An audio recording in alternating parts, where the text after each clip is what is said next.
Right. What I want for our value dealers to do is to be able to roll up on a pool eventually, and at least for the basic setups, go, oh, well, that's going to need a 400,000 BTU. Would you want to do? Right. That's going to be fine with 260, and you will get there. And with some of the things that we'll talk about today at the class or how you'll definitely get there.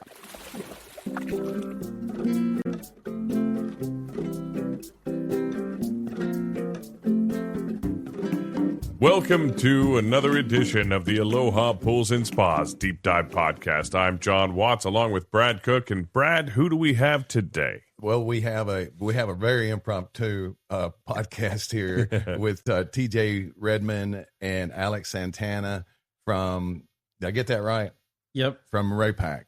And these guys are in here today to train our staff on everything Raypak, the ins and outs of the service, and a little bit of knowledge on the Raypak pool heater. Gas-fired heaters make your pool just the right temperature any time of the year. So, Alex, I talked to Alex yesterday. I said, how long have you been with the company? And he said, just 20-something, 25 years or 24 years. So I feel like he's going to be the expert. Alex hasn't been with them quite as long, and he's the local sales rep. It's actually TJ, the one that has been 25 years. But that I said, I should have said TJ. Yeah. Flip flop. Right. Yeah. So Alex is new, and TJ's been around for 24. Couple minutes. 24 in September. Yeah. Right. So I think he may know a little something about Raypak heaters. So, guys, welcome, and appreciate you coming in, sitting in on this.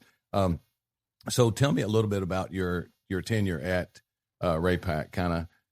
You probably haven't been in the workforce much over 24 years. Is that correct? No, actually, I started in the industry. I'm actually a second generation. My dad, Tom Redmond Sr., he got into the industry first. And then so I was an industry brat for a little while, from like around 6 years old.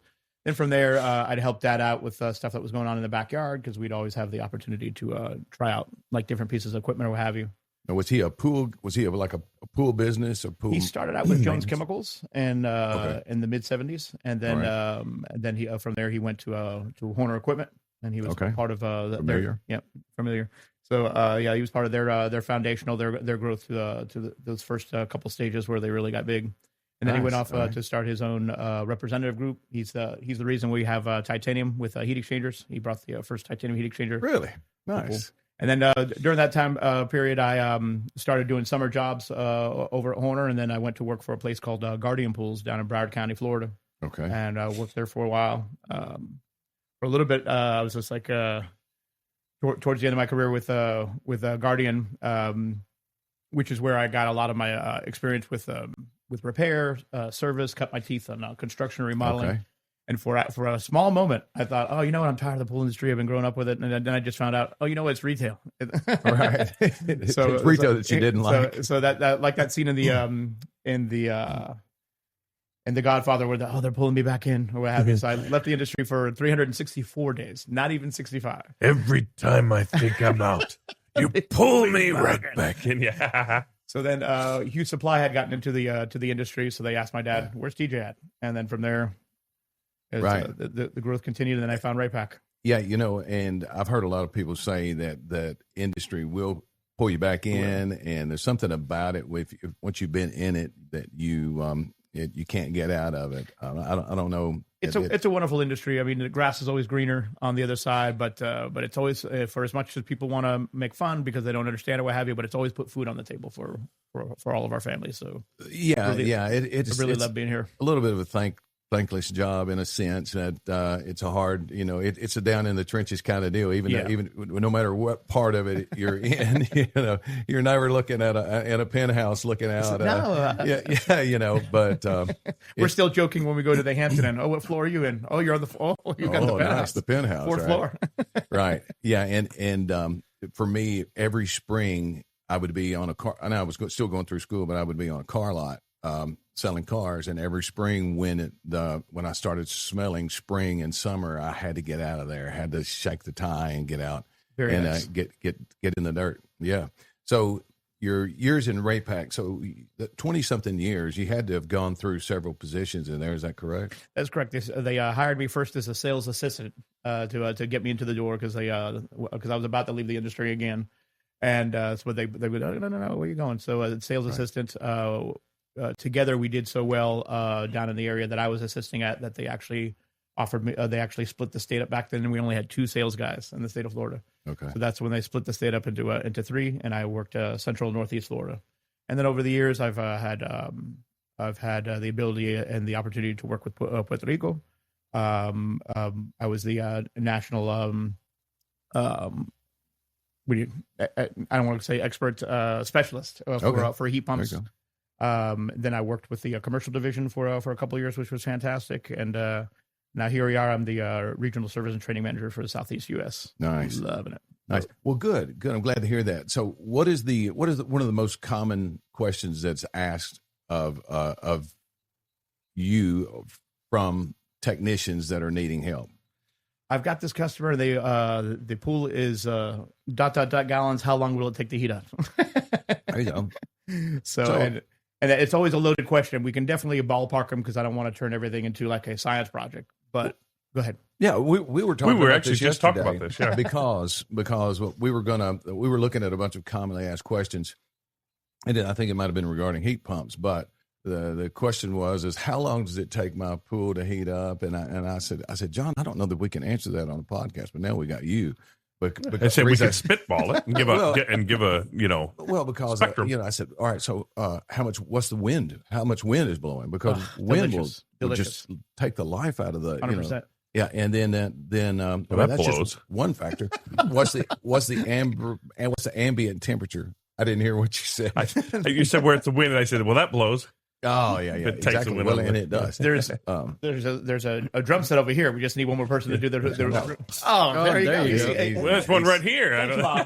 He's got that. He's got I that. got all under that. control and the crowd and crowd noise and everything.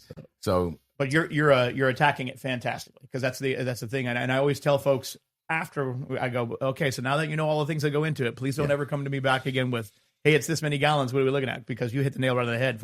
The most important number that we're actually focused on is the surface area of the pool because that's the big hole at the top that the heat is just racing to get out of there. Yeah, and then you hit the nail on the head. Where the lower the ambient temperature, the faster it leaves, the more wind.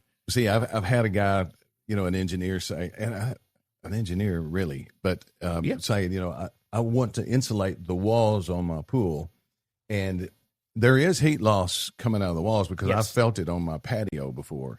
There is, but addressing the top of the water. I mean, what's the difference between the heat loss going out and down than up?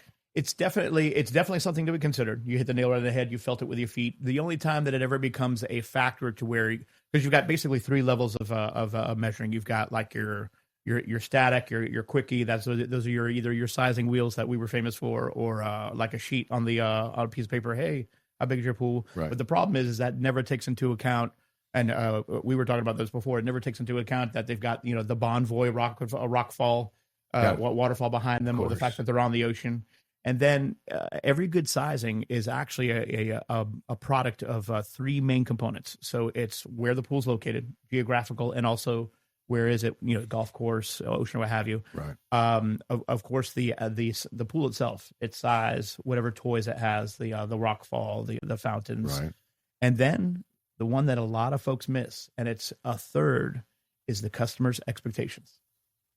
Okay, so the difference between someone who wants to just take the chill out of the water and only worry about being able to swim a small amount of time, right, versus the folks that want to be able to, swim in February when there's snow on the ground. 2 completely different setups as far as your BT loss. It depends on how they feel as well.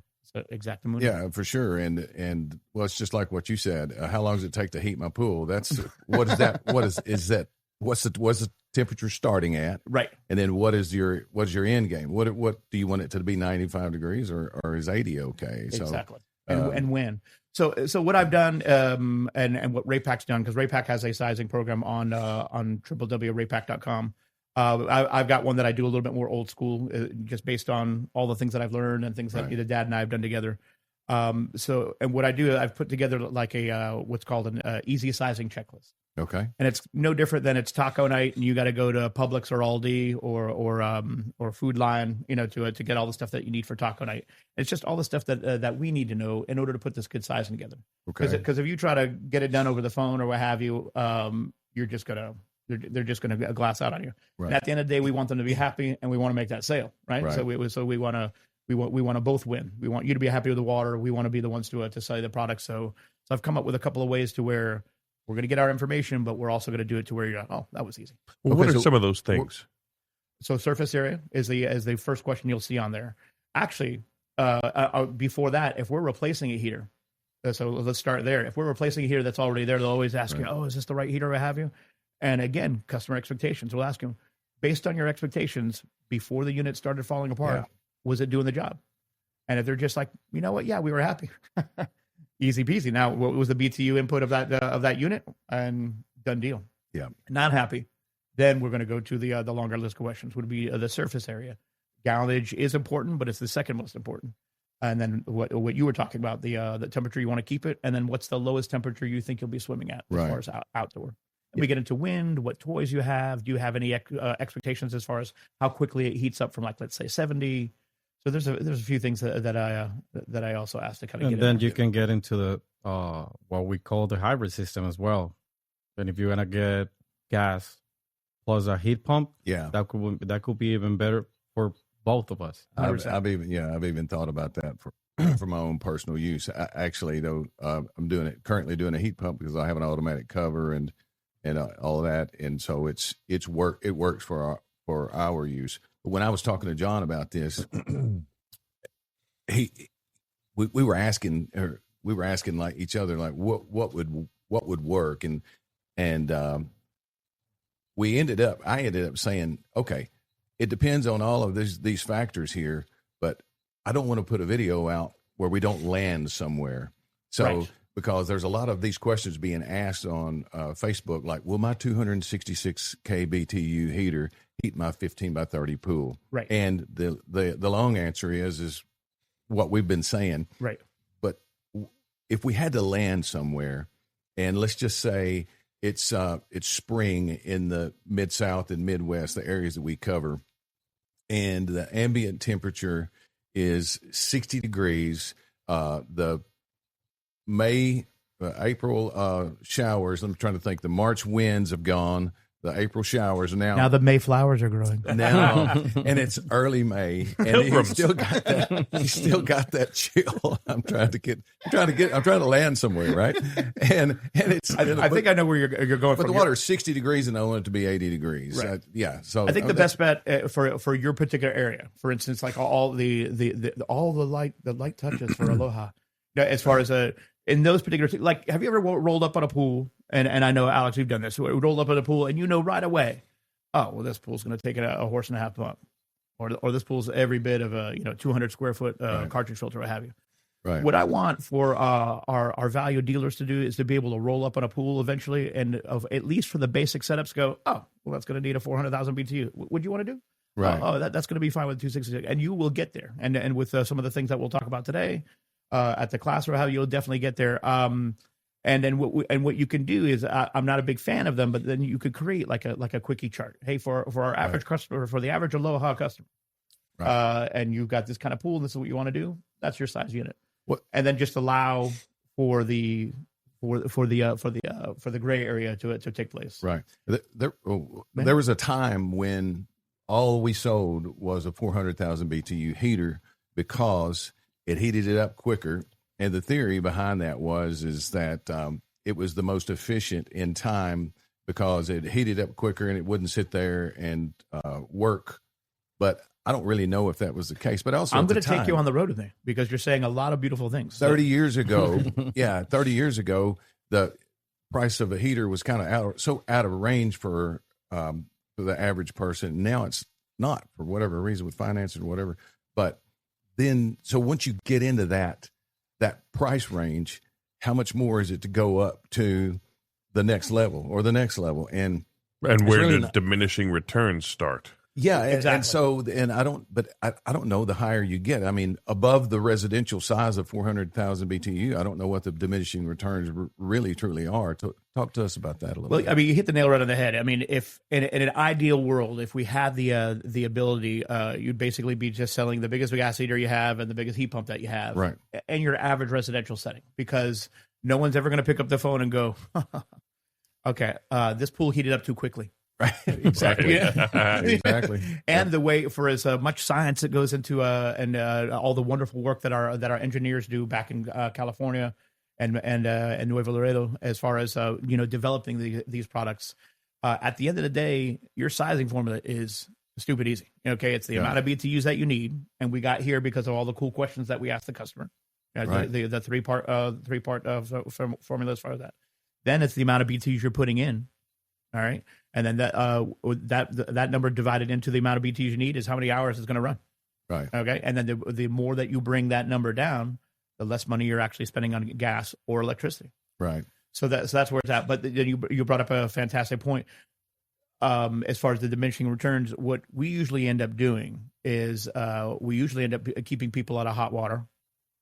You can use that. How about that? You got a cowbell sound too. As far as the bigger pools, like the commercial gigs, it's just like, oh, we only got enough in our budget for 400. Well, you're gonna buy this 400 and send it to its death early. Right. Because for instance, like with a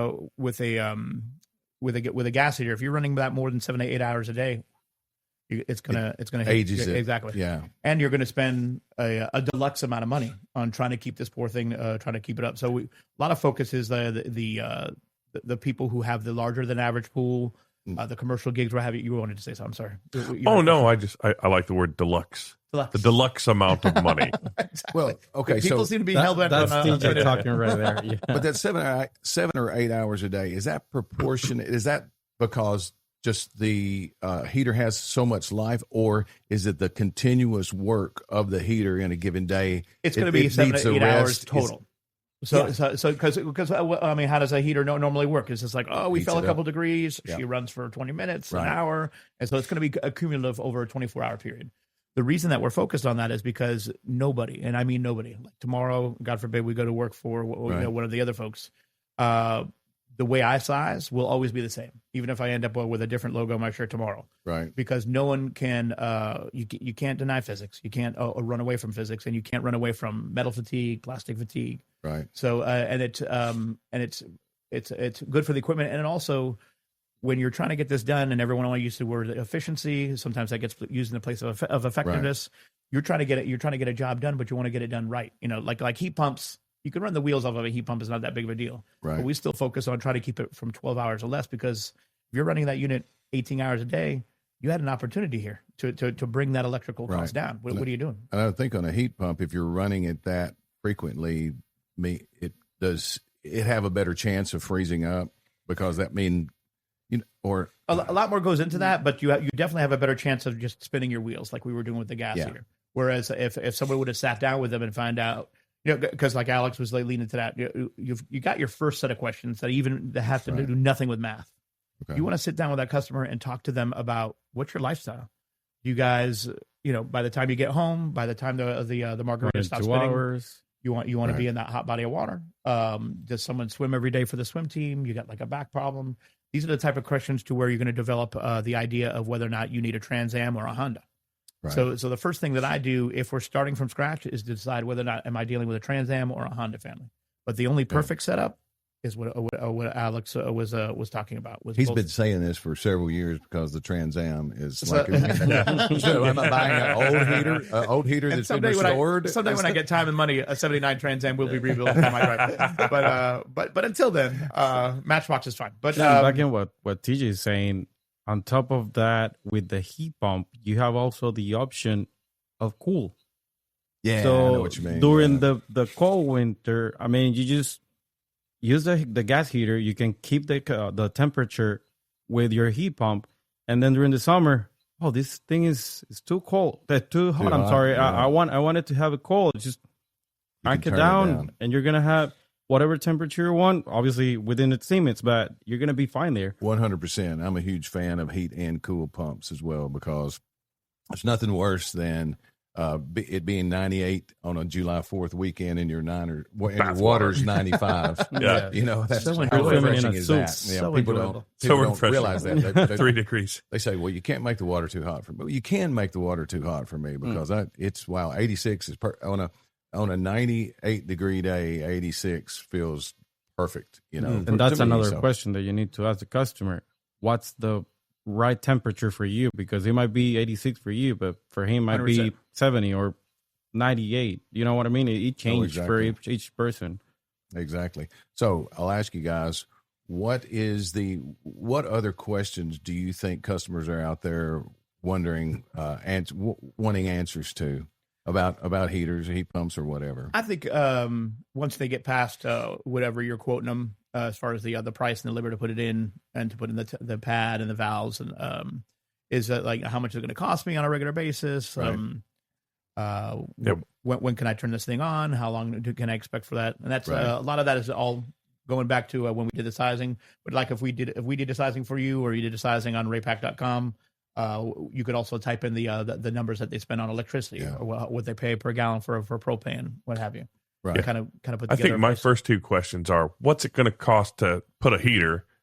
And then how much is it going to cost me to run it? Right. 100%. Just a month, what's my average monthly cost of a heater in a pool? And you want to be real with them, but also you don't want to scare the heck out of them. So you want to put it in manageable numbers and go, kind of like the cost of a cup of coffee, people. Right. So go ahead. Yeah, no, I was going to say too, I've had over the years had several people that say, well, I need a gas heater because I want to run this pool year round. And so what ends up happening is, especially in this part of the world, you can lose 4 or 5 or 6 inches of water a day heating your pool in the super cold weather. If it's sitting outside, a little bit of wind blowing, it's just that steam coming up. There's a nice lady who was using their pool for therapy outside on 30-degree days, 28-degree days, which freaks me out because when the pump goes out or the electricity goes out, right, and there's that heat exchanger just ready. The great thing about the great thing about a heat exchanger is it exchanges heat very well, but it also exchanges cold very well. So it is the absolute first thing to freeze up. So that freaks me out when people say, I want it year round. But also, I don't think they realize that they're going to need a water hose trickling in it or an autofill, and the autofill is going to be running all the time, and your water is going to get out of balance. I mean, it's going to be a constant battle. It takes a little bit. It takes a little bit more work to be able to pull that off. During the colder months, and in this part of the world, it just doesn't seem talking realistic. Well, I mean, it seems like the realistic thing would be like, if you want to use it year round, then build something around it and above it, and make it an inside pool. which is a totally different podcast, because then you're dealing with humidity and it's taking the heat from the air and sticking it back into the pool. Interesting. So and we've done that. Just like anything else, like whether they're heating a spa, whether they're heating a certain size pool, or whether the conditions are, you just let them know there's almost nothing we can't do. If you've got the money and you've got the space, there's nothing we can't do. But have you thought about this, that, or the other? It's like the folks that want to swim, in 95-degree water in the middle of February. When you're buying a heater, it's a lot like buying a car. It's like when you're buying a car, it's just like, oh man, I'm going to go with the leather seats and the moon roof and all this type of stuff. And then they push that little piece of paper across the table. You look at that monthly number and you go, cloth seats aren't bad. Yeah, exactly. That's a little bit to see the moon while you're driving. Sleeping. Push that little gas bill across the table. So that's what it is. It's like they want to do this, that, or the other, and then you show them, okay, no problem. This is the amount of BTs it's going to take. This is the heating package you'll need. It's just like, the kids only come during Easter. It's like, oh, gosh. Well, the good thing about that I do like about a gas-fired heater is that you can use it in say Thanksgiving or Christmas. Because a lot of times it'll be cold the week before Thanksgiving, then it's warm on Thanksgiving, and if somebody is inclined to get in the pool, the gas-fired heater will push and that makes you shoot it right up. That makes you a Trans Am customer. You know what I'm saying? But you've got customers out there to where, because if you sell one if you sell a Trans Am to a Honda family, they're going to get that first gas bill, and they're never going to fire it up again. And it sounds overly dramatic, but Alex and I have both been to jobs to where it's just like, y'all run this heater at all? I'm struggling so much with it. Can we say Corvette?